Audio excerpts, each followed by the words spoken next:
Hey everyone. Before we jump in, make sure to smash that like button and hit subscribe. And don't forget to drop a comment telling us where you're watching from and what time it is. That way, YouTube will keep showing you amazing stories just like this one. All right, let's get started. It all began on a rainy Friday night. I was curled up on my worn-out couch, scrolling through one of those dating apps that promised real connections, but delivered nothing but fleeting conversations and empty profiles. The kind of night where the hum of the city outside your window makes your apartment feel smaller, colder, lonelier. I wasn't looking for much, just someone to talk to, maybe flirt a little, kill the quiet that had been following me around like a shadow. That's when I saw her. Her profile was almost too perfect. Name: Elena. Age: 27. A soft smile framed by long dark hair. And those eyes. God, those eyes. They seemed to pierce right through the screen, as though she could see into the deepest, most secret corners of my life. I hesitated for a moment, trying to convince myself that this was just another carefully curated image designed to get attention. But something about her made me swipe right before I could think twice. The app matched us immediately. Instant connection. Our first chat was casual, harmless. "Hey," she typed, and I felt a strange thrill at the simplicity of it.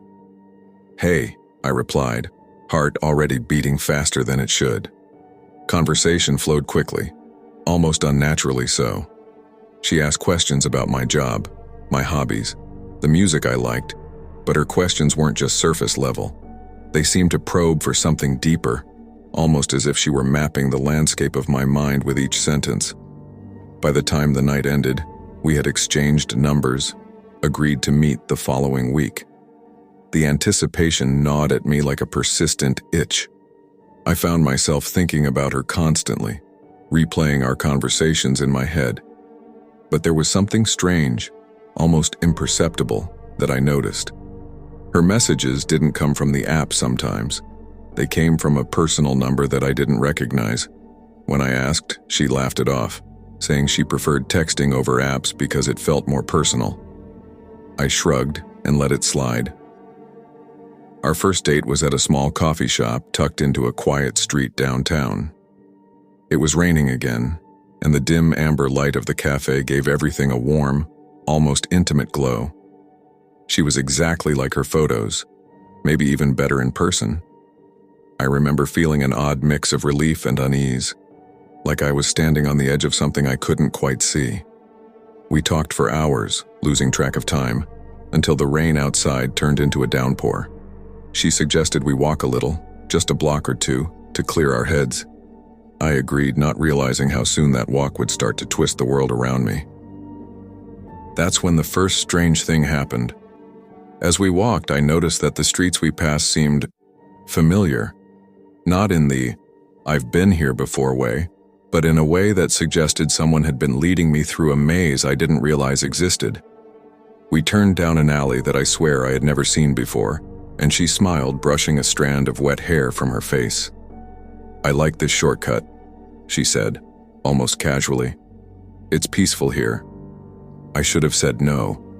My gut screamed at me to turn around to run back to the safety of the coffee shop. But I didn't. I trusted her. And that was my first mistake. The alley ended at an old, abandoned building. Broken windows stared like empty eyes, and the smell of damp concrete and mold made me gag slightly.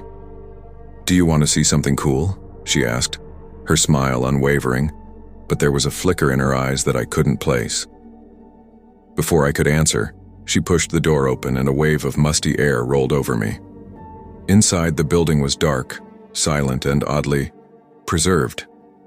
Dust covered every surface, but there were signs of recent life. Footprints in the dirt, smudged fingerprints on the walls. My instincts screamed that this was a trap, but I kept following her. There was a strange magnetism in the way she moved, like I was drawn toward her against my own will. Then the whispers started. I thought it was the wind at first, but they grew louder, more distinct, almost like voices speaking directly into my mind. I spun around, looking for the source, but the building was empty. Elena's hand was suddenly on my arm, firm, pulling me forward. "Don't be scared," she whispered. Her voice was sweet, soothing, but there was an undercurrent that made my blood run cold. The further we went, the more the building changed. Hallways seemed longer than they should have been. Doors appeared where none had existed, and shadows moved just beyond my vision, twisting and stretching unnaturally. I tried to tell myself it was a hallucination, a product of fear and caffeine and too much loneliness. But deep down I knew it was real.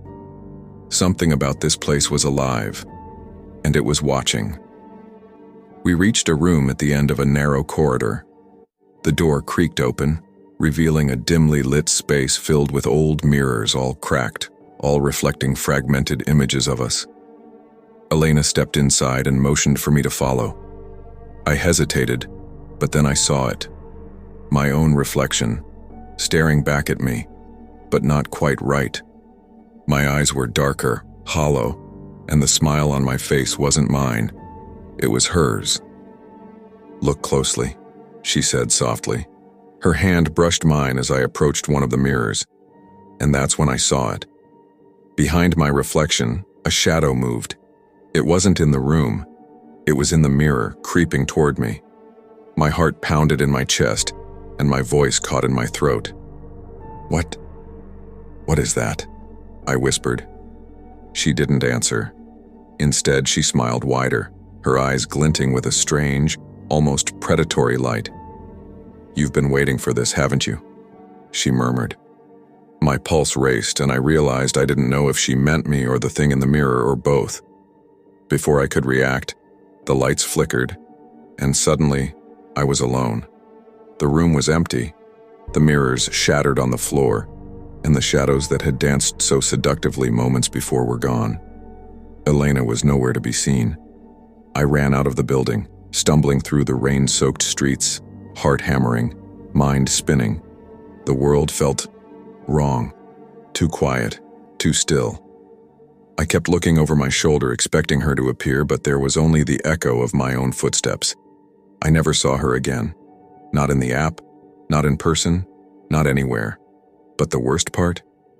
Every time I look in a mirror, I catch a glimpse of her, always in the corner of my reflection, smiling, watching, waiting. And sometimes, just sometimes, I hear her voice, whispering through the silence, calling me back to that place where reality bends and shadows hunger for more. I tried to delete the app, change my number, even move to a different part of the city. Nothing worked. It's like she left a piece of herself inside me. Or maybe she never left at all.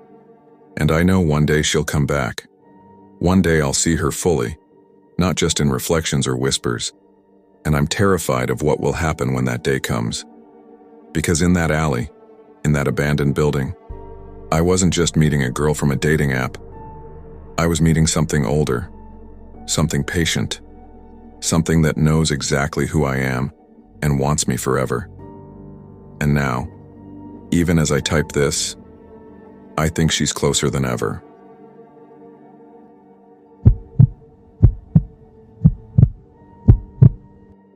I thought I had learned my lesson from the last time, but loneliness is a powerful thing. And after months of isolation, I found myself back on the app, swiping with an almost desperate rhythm. The city outside was quiet that night, the streets slick with rain, the distant hum of traffic like the heartbeat of some sleeping giant.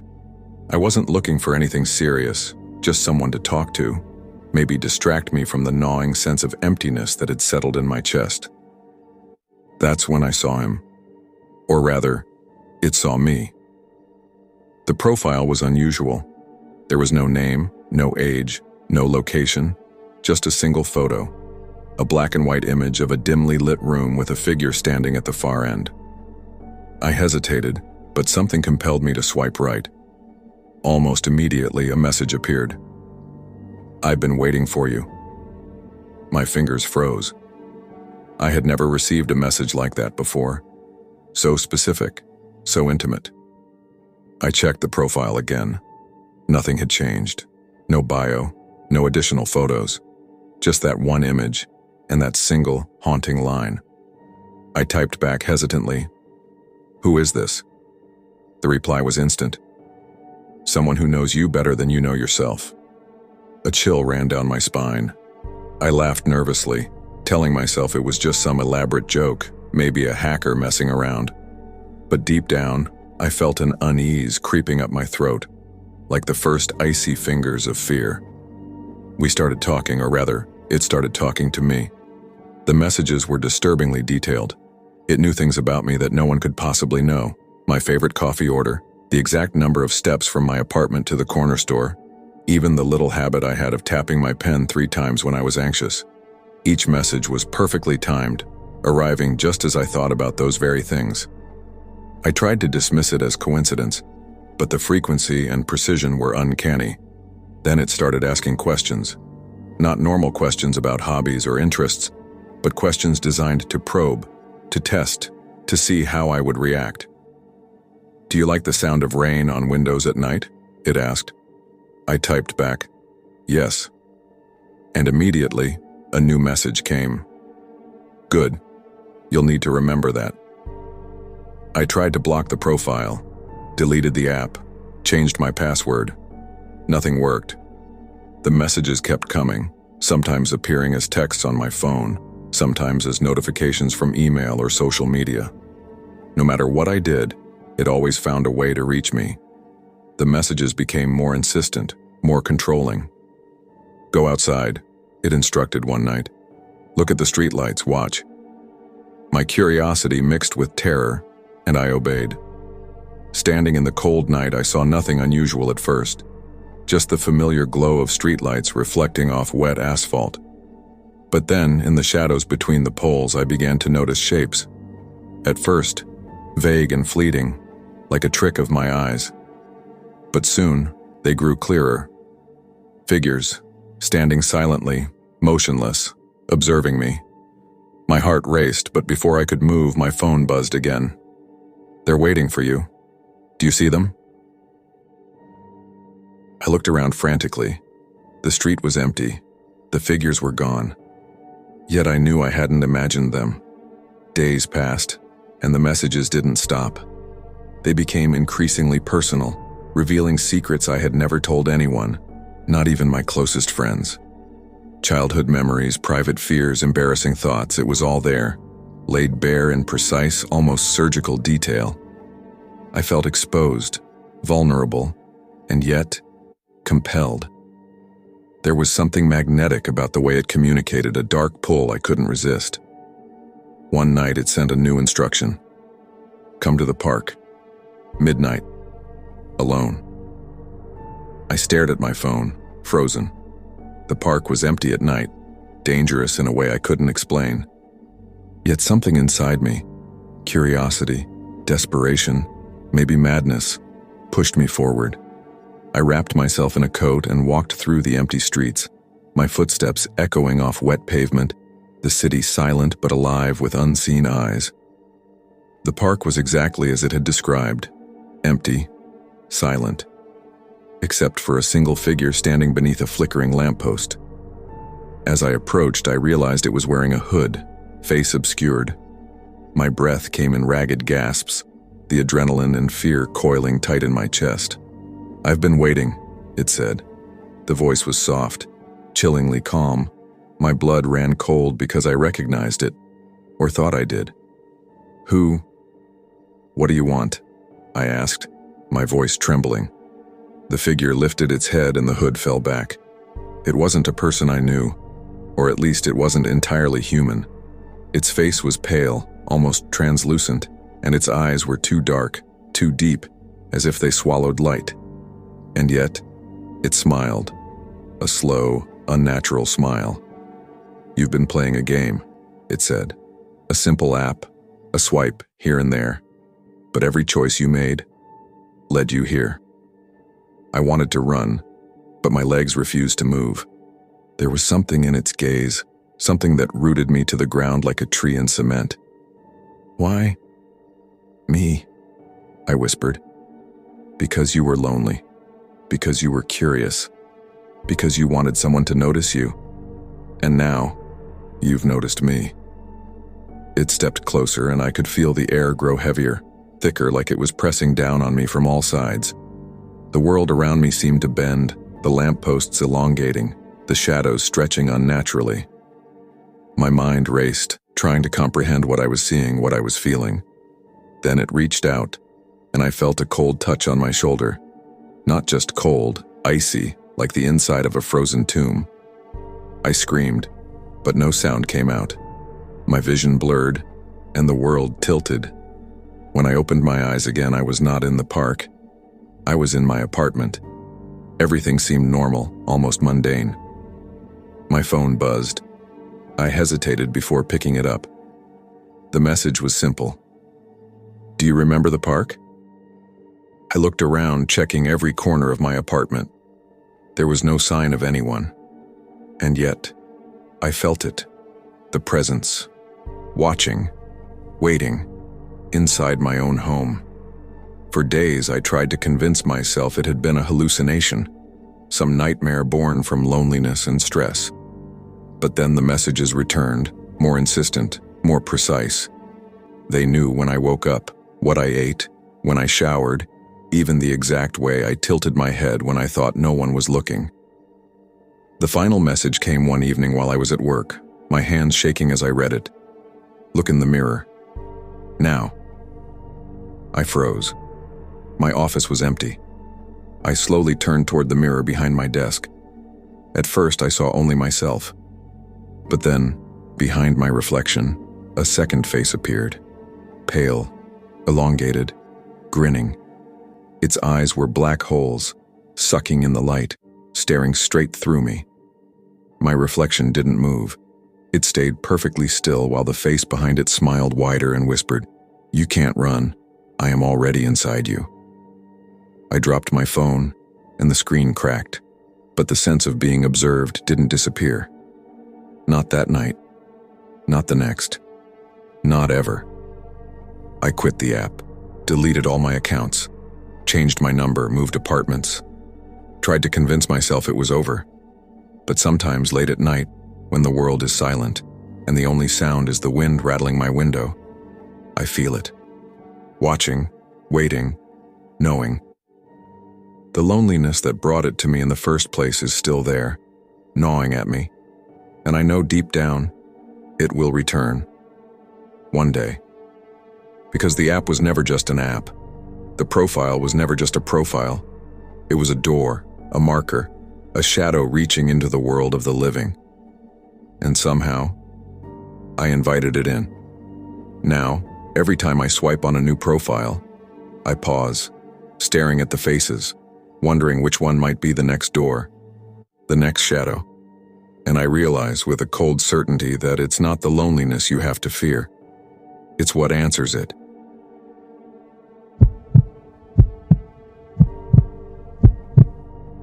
It started innocently enough, the kind of casual encounter that seemed harmless at first. I had been swiping through the usual profiles, bored and a little jaded. After the experiences I'd had with strange, obsessive, almost supernatural messages, I swore I'd never go back to dating apps. But loneliness is stubborn, and curiosity is a sly little devil. One profile caught my eye. Soft features, warm smile, witty bio, nothing out of the ordinary. Her name was Samantha, and I swiped right without overthinking it. The app matched us instantly, and our conversation flowed naturally. No strange messages, no cryptic lines, just normal talk about music, movies, and shared hobbies. After a week of chatting, she suggested we meet at a small bar downtown. I agreed, cautious but curious. It felt like a normal date, almost boring in its simplicity, which, oddly, was comforting after the horrors of the last encounters. I arrived first, nursing a whiskey and scanning the room nervously. When Samantha walked in, I couldn't help but notice how real she seemed. Real skin, real laughter, real nerves. She waved at me from across the room, and my heart, which had become accustomed to racing at the mere thought of danger, skipped a beat for all the wrong reasons. It felt normal. Too normal. We talked for hours, sharing stories, laughing, occasionally brushing hands over the table. Nothing seemed off. She suggested walking me home after the bar closed. I hesitated. I had learned caution in the past, but again, loneliness pushed me forward. The streets were quiet. The night wrapped around us like a blanket, and for a while everything felt almost peaceful. Then she suggested a shortcut. I should have said no. We turned down a narrow alleyway lit only by the flickering light of a single street lamp. It was a place I had walked past countless times before, yet tonight it felt different. Longer, darker, somehow alive. Samantha's smile didn't waver, but I noticed a tension in her shoulders, a subtle tightness that set my nerves on edge. Halfway down the alley, she stopped abruptly and said, "Wait here, I'll be right back." Before I could protest, she disappeared into the darkness. I waited, checking my watch, listening to the silence, and then the faintest sound of footsteps. They weren't her footsteps. They were heavier, slower, almost deliberate. My stomach knotted as I called her name, but only the echo of my own voice replied. Minutes passed. I started to panic, pacing the alley, my heart hammering. Then I noticed something odd. Her phone lying on the wet asphalt. I picked it up, and it was unlocked, displaying our conversation thread. That's when I saw the last message, sent just moments before she vanished. "You shouldn't be here." I froze. My hands trembled as I looked around. The alley was empty, silent, but a chill ran through me as if the air itself had turned against me. I called her name again, louder this time, but there was no response. Only the distant hum of the city, indifferent and uncaring. I ran to the nearest street, hoping to find someone, anyone, but the area was deserted. The bars had closed, the streets were empty, and the sense of dread pressing down on me was unbearable. I reported her missing the next day, but the police were skeptical. No CCTV covered that alley. No witnesses had seen us. It was as if she had vanished into thin air. Days turned into weeks. I replayed every moment in my mind, trying to remember something I had missed, some detail that could explain her disappearance. That's when I noticed it. Subtle clues, small but impossible to ignore. A shadow in the corner of photos she had sent me, blurred but distinctly human. Strange symbols etched into the alley walls I had passed over before, unnoticed. The lingering scent of something sweet and metallic, like blood mixed with perfume. I started receiving messages on my phone again, though they weren't from her number. Unknown numbers, emails, even notifications from apps I hadn't used in years. They were short, chilling, and always accurate. "She's closer than you think. Stop looking or join her." One night, driven by obsession and terror, I returned to the alley. The street was silent, the air thick with fog. And there she was, or someone, something, shaped like her, standing under the dim light of the street lamp, completely still. I froze. My voice caught in my throat as I whispered her name. She, or it, turned slowly. Her face was pale, unnervingly still, and her eyes were dark pools reflecting my own terror.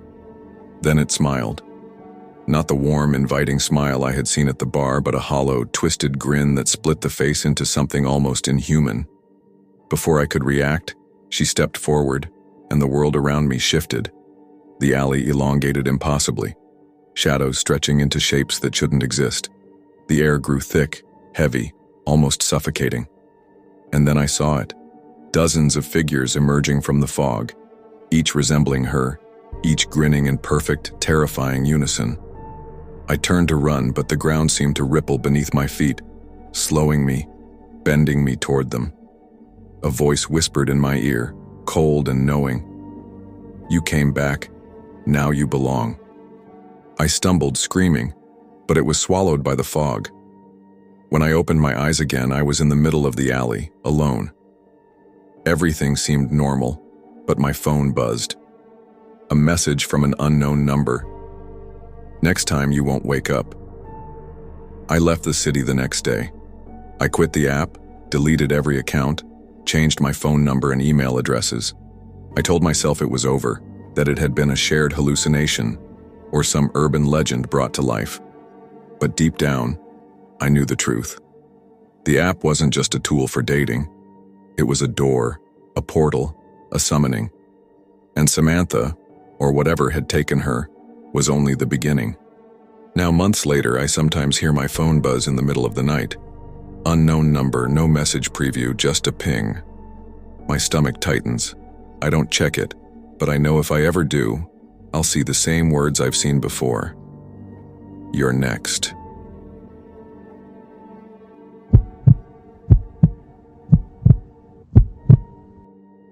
I swore I'd never touch a dating app again after everything that had happened. The shadows, the disappearances, the messages that seemed to know my every thought. But curiosity is a dangerous thing, especially when paired with the deep, gnawing loneliness that had settled into my bones over the years. I wasn't looking for love, not really.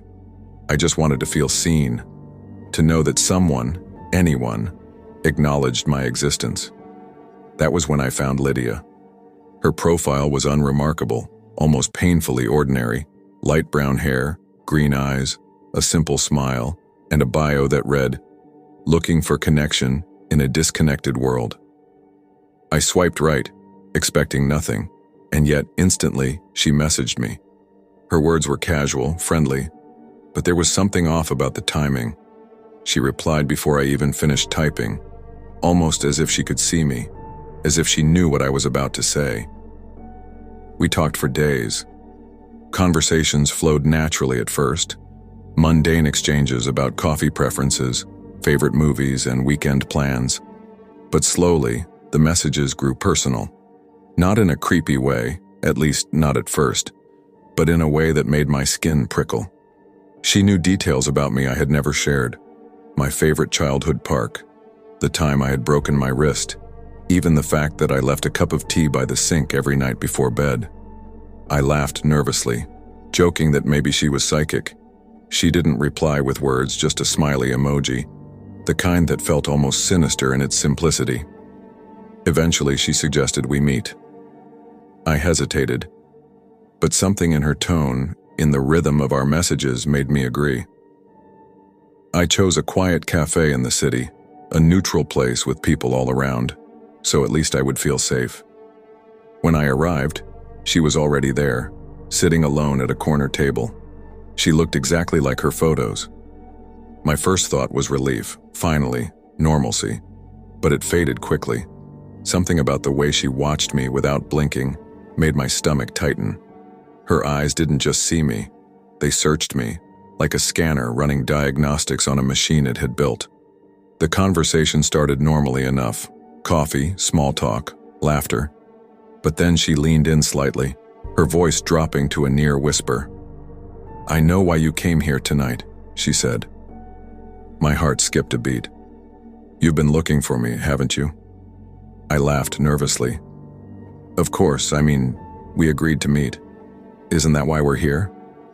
Her smile widened, but there was no warmth in it, only calculation. "No," she said softly. "You've been following the wrong trail. You think this is just a date, but it's more. It's always been more." I shrugged, unsure if I should be alarmed or laugh it off, but then the unease hit me like a physical force. Something in the air shifted. The cafe seemed quieter, darker, though the lights hadn't dimmed. Shadows stretched along the walls unnaturally, flickering with each movement of the fluorescent bulbs overhead. She reached across the table, brushing her hand lightly against mine. Her touch was cold, colder than it should have been. "I've been in your life longer than you know," she whispered. "Not just here, not just on the app, everywhere." I pulled my hand back, my pulse racing. I don't understand." Her smile grew, unnervingly wide, and her eyes glinted with something that wasn't human. "You don't remember," she said, almost accusingly. "But I do. I remember every time you swiped, every time you logged in, every single night you spent alone hoping someone would notice you. I was always there, watching, waiting, guiding you." I felt my blood run cold. Lydia, this isn't funny. Stop it. She shook her head slowly. It's not a joke. You've been mine since the first app you ever opened. Every profile you swiped, every match you thought was real, it was me. I was the shadow behind every yes, every no. I laughed nervously, but it came out hollow. That's impossible. She leaned closer, her breath brushing my cheek, and whispered something I would never forget. Nothing is impossible if you invite it in. And you've invited me in every single time. I felt a chill crawl up my spine. The people around us in the cafe seemed to blur, their faces melting into shadows. My phone buzzed in my pocket. I pulled it out. A new message appeared, from a number I didn't recognize. She's with you now, forever. The lights flickered violently, the air thickened, and I felt a pull at my chest, like invisible hands gripping me. My vision blurred, the edges of reality bending and twisting. I tried to scream, but my voice was swallowed by the oppressive weight of the room. And then I saw it. In the reflection of my coffee cup, in the darkened window behind her, in the mirror on the cafe wall, all at once, hundreds of faces stared back at me. Faces I didn't know yet somehow recognized. Each one pale, hollow-eyed, smiling the same twisted grin that Lydia now wore. I tried to stand, to run, but my legs wouldn't obey. Her hand rested lightly on my shoulder, a weight heavier than iron. It's time, she said softly. Time to join them. The next thing I remember is waking up in my apartment, the morning sun filtering through the blinds. Everything seemed normal. My phone lay on the table, notifications blinking, but no messages from Lydia. I told myself it was a dream, a hallucination caused by stress, loneliness, and too many late nights on dating apps. But that night, I heard a soft ping from my phone. Unknown number. A single message. You can't leave. I'm already inside. I ran to the mirror, heart pounding. My reflection stared back at me, smiling. But it wasn't mine. The smile was hers. And for the first time, I understood. Lydia had never just been a person on an app. She was something older, something that existed in the spaces between our lives, waiting for the lonely, the curious, the desperate. She followed. She entered. She consumed. And now, she was home. I don't sleep anymore. Not really. Sometimes I wake in the middle of the night and catch her in the reflection of my phone screen, or the corner of a dark room, or even in the shadows that move just a little too quickly. I can hear her whispering through the silence. You invited me in, and now you'll never be alone again. The worst part? I know it's true, because all it takes is one swipe, one moment of loneliness, and the profile, it's always there, waiting, watching, smiling.